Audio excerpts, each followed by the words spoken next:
रयतेचे राजे छत्रपती शिवराय, क्रांतीसूर्य महात्मा ज्योतिराव फुले, विश्वरत्न भारतरत्न डॉक्टर बाबासाहेब आंबेडकर, राजमाता राष्ट्रमाता अहिल्यादेवी होळकर, माता रमाई, माता सावित्री, संत भगवान बाबा, संत गाडगे बाबा आणि ज्या ज्या महापुरुषांनी महामानवांनी ओबीसी बहुजनांच्या कल्याणासाठी आपलं पूर्ण आयुष्य झिजवलं, अशा सर्वच महापुरुषांना माझं त्रिवार अभिवादन आणि मानाचा मुजरा।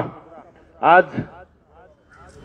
ओबीसी बहुजन महासंघाच्या वतीनं पिरंगुट खरं तर मुळशी येथे होत असलेला एल्गार मेळाव्यानिमित्त मंचावर आमचे सहकारी मोरके प्राध्यापक लक्ष्मणरावजी आके असतील, आमचे दुसरे सहकारी जे सातत्यानं सुप्रीम कोर्ट असेल, उच्च न्यायालय असेल, ओबीसींची तळमळीनं बाजू मांडता असे मंगेशरावजी ससाने या मंचावर आत्ताच मार्गदर्शन केलेले आमचे चव्हाण साहेब असतील, आमचे भाऊंदाजी पानसरे असतील, बाळासाहेबजी जोरे असतील, दत्ताभाऊ गोरे असतील, चंदाताई केदारी, किसनजी नांगरे असतील, विशालजी शेळके, महादेव मरगळे, भाऊसाहेब आखाडे, भाऊ मरगळे, प्रशांत कांबळे, अशोक कांबळे, कोकरे आणि आमचे मित्र संतोषजी जोरे असतील, दत्ता जोरे असतील आणि सर्व ज्या भागातून आलेले माता बंधू आणि भगिनींनो, बांधवांनो, खरं तर ओबीसींचं आरक्षण आज डोक्यात नाही। गेल्या अनेक वर्षापासून ओबीसींना काही मिळत असलं की प्रस्थापित समाजाच्या पोटात दुखायला सुरुवात होती। ज्याप्रमाणे 2021 ला निवडणुका लागायची कीच आत्ताच मंगेशरावनी सांगितल्याप्रमाणे विकास गवळी नाव ओबीसीचं अस्तित्व संपवण्याचा घाट घातला। आरक्षण कुठल्या आधारावर दिलंय? ओबीसीची ट्रिपल टेस्ट केली का? ओबीसीची जनगणना केली का? परंतु जनगणना कोणी करायची? ज्या लोकांना गेल्या अनेक वर्षापासून आपण सातत्यानं निवडून देत आलो, भारत स्वतंत्र झाल्यापासून याला निवडून देत आलो, हे तुम्हाला आम्हाला तुमची संख्या कळालीच नाही पाहिजे म्हणून हे सगळे काम करतायत। आणि जर त्यांना तुमची संख्या कळाली नाही पाहिजे म्हणून जर ते काम करत असतील तर तुमची जातनिहाय जनगणना ते कधी होऊन देणार नाहीत। त्यासाठी तुम्हाला रस्त्यावर उतरावं लागेल, तुम्हाला एल्गार पुकारावा लागेल, तुम्हाला तुमचे हक्क मागावे लागतील। नाहीतर आपण काय करतोय? बसले होते त्या साहेबांनी माझ्या खांद्यावर हात टाकला होता, माझ्या मुलीच्या लग्नात दादा आले होते। हे दादा असतील, बाबा असतील, आबा असतील, भाऊ असतील, हे तुमचे फक्त मतं घेतात, सत्ता मिळवतात आणि सत्ता मिळवल्याच्या नंतर पैसा मिळून त्या पैशातून सत्ता आणि पुन्हा सत्तेतून पैसा, हे चक्र गेल्या अनेक वर्षापासून सुरू आहे। गेल्या 2 वर्षामध्ये आंतरवाली सराटीतून कुठेतरी ओबीसीचे मुलं नोकरीला लागायला लागलेत, ओबीसीच्या मुलांना शिक्षण घेता येत होतं। त्याच्या विरोधामध्ये खरं तर आता मी जबाबदारीने बोलतोय, कोणाला राग आला तर मी आत्ताच माफी मागतो।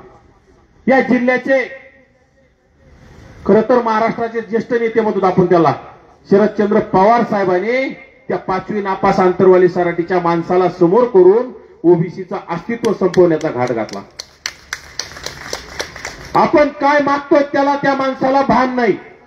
जे पाहिजे ते मला पाहिजेच, हट्ट करायचा, बाल हट्ट करायचा, ओबीसी नेत्यांवर खालच्या भाषेत बोलायचं, अतिशय जातीवाचक बोलायचं, जाती जातीवर बोलायचं, कधी माळ्यावर बोलल, कधी वंजाऱ्यावर बोलल, कधी धनगरावर बोलल, कधी सुतारावर सोनार। आणि खरं तर मायक्रो ओबीसी तर मराठवाड्यामध्ये अतिशय भयभीत झाली, मायक्रो ओबीसींना मारहाण केली जाते।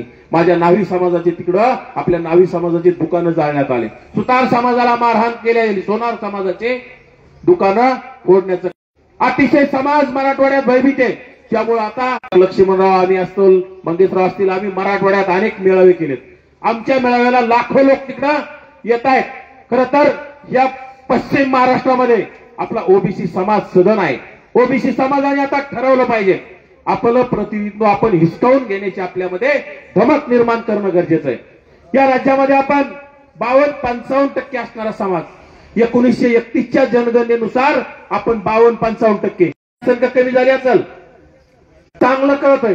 तुमची जर जनगणना होऊन दिली आणि तुम्हाला कळालं की या मुळशी तालुक्यामध्ये 70% ओबीसी आहे, इथं आपला दलित समाज आहे, आदिवासी समाज आहे, मुस्लिम समाज आहे, आपण एकत्र आलो तर आपण काय करू शकतो हे आपल्याला कळल्याच्या नंतर आपण आपलाच माणूस निवडून दिला जाईल ना. होऊ द्या, धनगर होईल, माळी होईल, वंजारी होईल, सुतार होईल, सोनार होईल, कोणी जरी झाला तर आपलाच भाऊ बंद आमदार होईल, खासदार होईल, त्याच्या खांद्याला त्याच्या हाताला धरून आपल्याला काम करून घेता येईल. परंतु आपले काही मंडळी आपल्यात अनेक तितर बी सोडलेले असतात. निवडणुका आल्या विधानसभेच्या, लोकसभेच्या, किती आपल्याकडे पाठवले जातात. दादाने आपल्याला शेतवस्तीवर जाण्यासाठी रस्ता दिला, भाऊने आपल्याला ते केलं, आपल्यासाठी ते बोलले होते, आपल्या समाजासाठी हे केलं होतं. ते काही करत नाहीत, ते फक्त तुमचा वापर करून घेत आहेत. आणि तुम्ही ठरवलं ना त्यांना कुठं पाठवायचं तर ते तुम्हाला या मुळशी तालुक्यात नाही, पुणे जिल्ह्यात सुद्धा दिसणार नाही. त्याचा इतिहास आम्ही आमच्या घनसावंगीचा माजी आमदार राजेश टोपे नावाचा माणूस 5 वर्ष विधानसभेमध्ये गेला आणि 18-19 वर्ष मंत्रीपद भूषवलेला माणूस, त्याला घराचा रस्ता दाखवण्याचं काम ओबीसी समाजाने ठरवलं आणि ओबीसी समाजाने केलं. त्या माणसाकडे 3 साखर कारखाने आहेत, 70-75 शिक्षण संस्था आहेत, दूध डेऱ्या आहेत, सूतगिरण्या आहेत, बँका आहेत. दुसऱ्या उमेदवाराला 1 पासून मतदान मोजावं लागतं आणि त्याला 30,000 पासून पुढे मोजावं लागतं. म्हणजे 30,000 मतदान त्याच्या खिशातलं आहे, तरी सुद्धा लोकांनी त्याला घराचा रस्ता दाखवलाय. गेवराईचा एक माजी आमदार, तो असंच जरांगीच्या आंदोलनाला आमचा पाठिंबा आहे म्हटला आणि आम्हाला जर आरक्षण नाही मिळालं, जरांगीची मागणी मान्य नाही झाली तर मी राजीनामा देतो. ओबीसीने ठरवलं तू राजीनामा देतो का, ओबीसीच्या विरोधात बोलतोय का. ओबीसीने त्याला घरात उभा राहायचं सुद्धा डिपॉझिट 3ऱ्या क्रमांकावर गेला. 2 वेळा आमदार राहिलेला माणूस 3ऱ्या क्रमांकावर केला. तो अतिशय जातीवादी असणारा, शेतकऱ्याच्या नावाने आंदोलन करायचे आणि ओबीसी गोळा करायचे. कारण की विशेषतः शेतकरी म्हणलं की ओबीसी, 12 बलुतेदार, 18 बलुतेदार, भटकेमुक्त, आपल्याला शेतीशिवाय काय पर्याय. 1 एकर असेल, 2 एकर असेल, अर्धा एकर असेल, शेतीशिवाय आपलं पोट भरत नाही. कारण की आपल्याकडे काही साखर कारखाना नाही आणि आपण कोणाच्या साखर कारखान्यावर आपल्याला संचालक म्हणून जरी घेतलं तर आपले लोक सयाजीराव असतात, फक्त सया करण्यापुरतं आणि एक दिवस मिटिंगला जाण्या फक्त 100-200 रुपये काय जो भत्ता मिळतो तेवढंच आपल्याला अधिकार. त्यामुळे आपल्याला ना गुत्तेदारी ना काही नाही. कारण की आमदार यांचे, खासदार यांचे, मंत्री यांचे आजपर्यंत 29-30 मुख्यमंत्र्यापैकी 23-24 मुख्यमंत्री सुद्धा यांचेच. मग आरक्षण कोण मागतंय? हेच. आपण आरक्षणाला विरोध करत नाहीत. आज मराठा समाजामध्ये सुद्धा विस्थापित मराठी काही गरीब आहेत. त्या निजामी मराठ्यांना आपण जागा दाखवणं गरजेचं आहे. खरं तर गरीब मराठ्यांनी सुद्धा आता समोर येऊन त्या निजामी मराठ्यांना संपवण्याचं काम केलंय. कारण राज्यातील 80% संपत्ती कोणाकडे असेल तर ह्या फक्त निजामी मराठ्यांकडे जे राज सत्तेत आहेत, आमदार, खासदार, मंत्री, मुख्यमंत्री, माजी आमदार, त्या लोकांनी जमिनी संपत्तीवर ताबे मिळवून ठेवलेत. त्यांच्या समाजाला त्यांनी संपवलं. परंतु जरांगीच्या खांद्यावर बंदूक ठेवून जातीवाद निर्माण केला आणि गोरगरिबावर अन्याय करण्याचं काम केलं. आणि जरांगीला खांद्यावर बंदूक ठेवून तुमच्या भागाचे शरदचंद्र पवार असतील, रोहित पवार असेल, जरांगे हा उपोषण सोडून पळून गेलेला पुन्हा त्या आंदोलनस्थळी आणून बसवला आणि त्या बाल हट्ट करणाऱ्या आंदोलकाला, खरं तर आता इथं शिवसेनेचे सुद्धा पदाधिकारी होते, ते बोलले की बाळासाहेब ठाकरे, स्वर्गीय बाळासाहेब ठाकरेंनी सर्वांना न्याय दिला. परंतु त्यांना सुद्धा मला सांगायचंय, बाळासाहेब होते, परंतु आज बाळासाहेबांचे वारस आणि बाळासाहेबांचे कोण जे आता शिवसेना बघतायत त्यांनी त्या जरांगेच्या आंदोलनाला जाऊन पाठिंबा दिला. परंतु ज्या ओबीसी घटकांनी शिवसेनेला सत्तेवर नेण्याचं, सत्तेचं दार खुलं करण्याचं काम केलं, ओबीसीचे 2 पोरं 3 पोरं, लक्ष्मणराव आणि मी आंतरवाली सराटीत उपोषण करत होतो आणि मंगेशराव इथं या पुण्यामध्ये करत होते.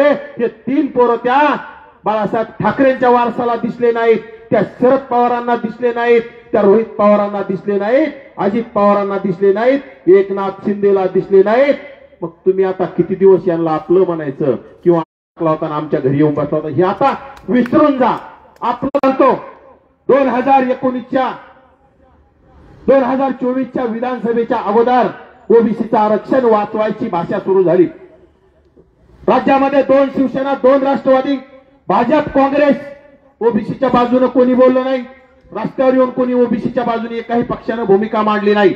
परंतु या राज्यामध्ये एकमेव ज्या महामानवाने ओबीसींना आरक्षण मिळावं म्हणून 340व्या कलमामध्ये तरतूद करून ठेवली त्या महामानवांचे नातो श्रद्धेय आदरणीय बाळासाहेब आंबेडकरांनी तुमचं आरक्षण वाचवं म्हणून राज्यभर यात्रा संघर्ष यात्रा ओबीसी आरक्षण बचाव यात्रा काढली. आणि आज तेच बाळासाहेब ठामपणे भूमिका मांडतायत. मराठ्यांचं आरक्षणाचं ताट वेगळं असलं पाहिजे, ओबीसीचं ताट वेगळं पाहिजे. परंतु आपल्याला आपलं कोण परकं कोण कळत नाही. ओबीसी आमचा डीएनए म्हटलं की ओबीसी खुश, हिंदू खतरे में म्हटलं की लगेच टेंबे घेऊन जाळपोळ करायला ओबीसी सगळ्यात पुढं. त्यांच्यावर गुन्हे दाखल झाले तरी ओबीसी घाबरत नाही. परंतु ओबीसी आरक्षण वाचवण्यासाठी कोणाला पुढे यायला प्रत्येकाला वाटतं आपण तो ना दिसतो ओबीसी काय केली. आपण भगवा रुमाल टाकता, मुस्लिमांवर अन्याय करायचा, मारझोड करायची, रस्ते जाळवायचे, गाड्या जाळायच्या, दहशत निर्माण करायची, आपली कॉलर टाईट दिसती. परंतु बाबांनो तुमचं अस्तित्व संपलंय, तुमच्या मुलाबाळांचं भविष्य संपलंय, तुमचा ग्रामपंचायत सदस्य सुद्धा होणार नाही याची तरतूद या प्रस्थापित लोकांनी केली. जर तुम्हाला ग्रामपंचायत सदस्य व्हायचं असेल बाकीचं तर जाऊ द्या हो, सरपंच, पंचायत समिती, जिल्हा परिषद, नगरपालिका, महापौर हे तर तुम्हाला विशेष नाही. परंतु ग्रामपंचायत सदस्य होणार नाही याची सुद्धा तयारी या लोकांनी जरांगेच्या खांद्यावर बंदूक ठेवून राज्यभर बोगस कुणबी नोंदीमार्फत कुणबी प्रमाणपत्र काढण्याचं काम केलं. 58-59 लाख इतिहासातील जातीवादी मुख्यमंत्री एकनाथ शिंदेच्या कार्यकाळात अक्षरशः बोगस नोंदी आणि प्रशासनाला मुख्यमंत्र्याचा दबाव होता. खाडाखोड केलेल्या नोंदी मार्फत प्रमाणपत्र वाटप करण्याचे आदेश दिले आणि 58-59 लाख बोगस कुणबी नोंदीचे प्रमाणपत्र वाटप केले. आणि आता ते व्हॅलिड करून 1,00,000, 2,00,000, 5,00,000 देऊन व्हॅलिड करणं सुद्धा कार्य सुरू आहे. कोणाकोणाच्या विरोधात तुम्ही कोणाकोणाचे प्रत्येकाच्या याच्यात कोणाकोणाच्या याचिका दाखल करणार. गावगाड्यात 18 पगड जातीतील 12 बलुतेदारांना 18 बलुतेदारांना तिथं गावात राहण्याची भीती असते. विरोधात गेलं. आता आमच्या भागामध्ये पोलीस पाटील भरतीवर सुद्धा ओबीसीच्या जागेवर मराठा समाजाच्या तरुणांना पोलीस पाटील भरतीमध्ये घुसखोरी त्यांनी केली, बोगस कुणबी प्रमाणपत्र आधारित. काही आम्हाला तरुण येऊन भेटतात, ते आम्हाला म्हणतात तुम्ही याचिका दाखल करा. आम्ही म्हणतो आम्हाला महाराष्ट्रभर फिरतोय, आम्हाला इतका वेळ कुठे, तुम्ही याचिका दाखल करा, आम्ही तुमच्या सोबत आहोत. तर ते बिचारे आम्हाला सांगतात आम्हाला भीती वाटते, आम्हाला शेत रस्त्यावर जावं लागतं, त्यांच्या शेतातून जावं लागतं, त्यांच्या शेताच्या जवळून जावं लागतं. आम्ही जर याचिका दाखल केली तर आम्हाला अडवल्या जाईल, मारहाण केल्या जाईल. अशी परिस्थिती निर्माण झाली. ओबीसींना, मायक्रो ओबीसींना आता संरक्षण दिलं पाहिजे. आणि खरं तर माझ्या आंबेडकरी चळवळींना आपण सोबत घेऊन, बाळासाहेब आंबेडकर आपल्या सोबत आहेत. आताच कोणीतरी सांगितलं बीडचा किस्सा, पप्पू कागदे यांना कसं संपवण्याचं. पप्पू कागदे यांचा नगराध्यक्ष पदाची उमेदवारी घोषित केली प्रस्थापित अजितदादा पवारांच्या पक्षाने आणि अगदी सगळ्या लोकांना नादी लावलं. पप्पू कागदे खुश, ओबीसी समाज खुश, आंबेडकरी जनता खुश. आणि आयत्या टायमाला त्यांच्या लक्षात आलं की पप्पू कागदे हा नगराध्यक्ष 100% होणार आहे. आणि पप्पू कागदे नगराध्यक्ष झाला की नक्कीच हा आठवले साहेबांचा माणूस आहे, अभ्यासू माणूस आहे, चळवळीतला माणूस आहे. ते ओबीसीना न्याय देण्याचं काम करेल, आंबेडकरी जनतेला न्याय देण्याचं काम करेल, मायक्रोना न्याय देण्याचं काम करेल.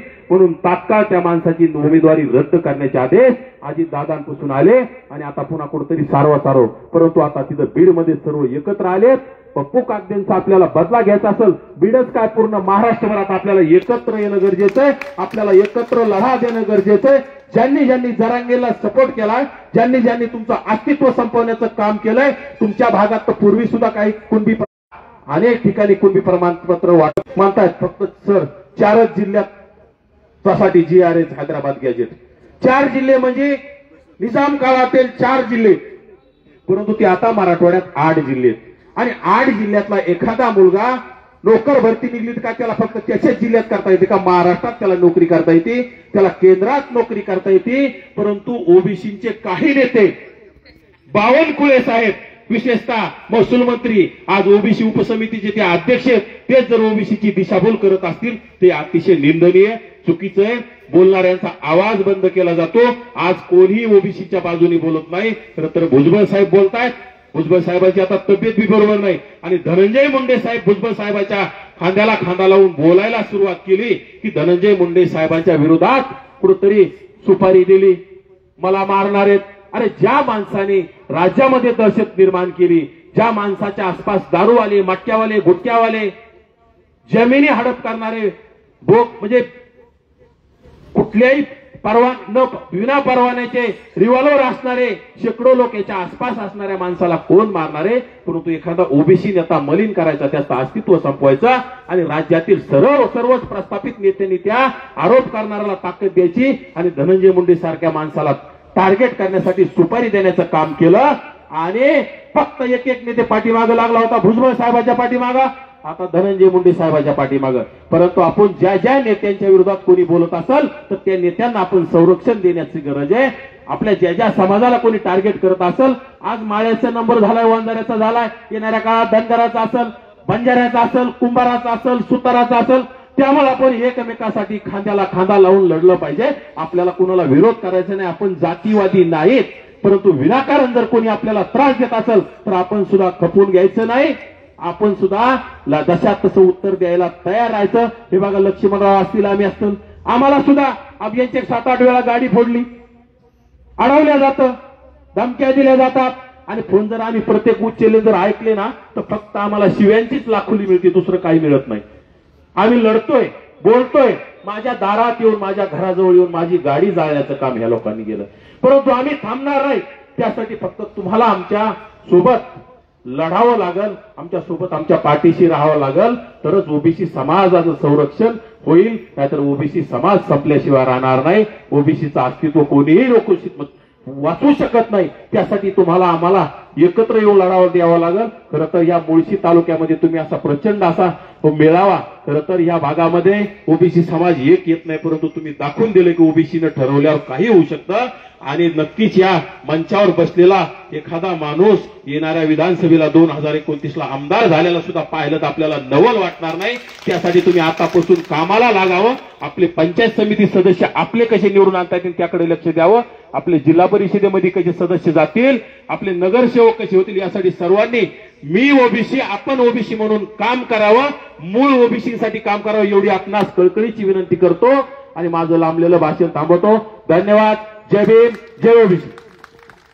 धन्यवाद. नवनाथ